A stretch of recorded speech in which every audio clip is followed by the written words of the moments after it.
the wine industry could be in huge trouble. And before you think, oh, this doesn't impact me, I actually prefer berry, cherry, limeade buzzballs to wine, well, this actually has the potential to impact tons of communities.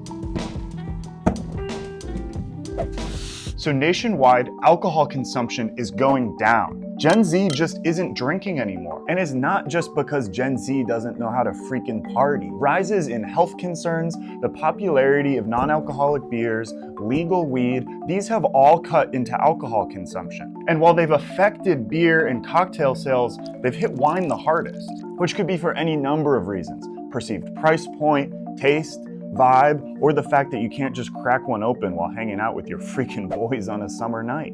And on top of that, climate change is hurting wine production, with vineyards just having their worst yield since the 60s. And it's gonna get worse, with rising temperatures ruining up to 70% of global wine producing regions. So why does all this matter? Wine is an almost $300 billion industry in the US, but it's not just vineyard owners getting that money. Wine and wine-related industries employ almost 2 million people nationwide.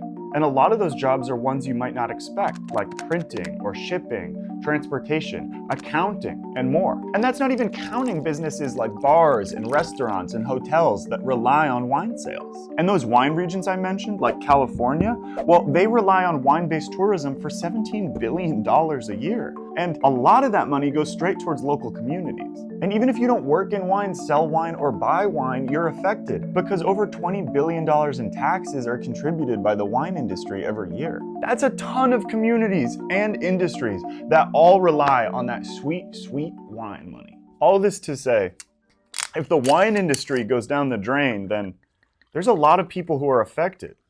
Now, who wants to help me finish this bottle? It's 9 in the morning.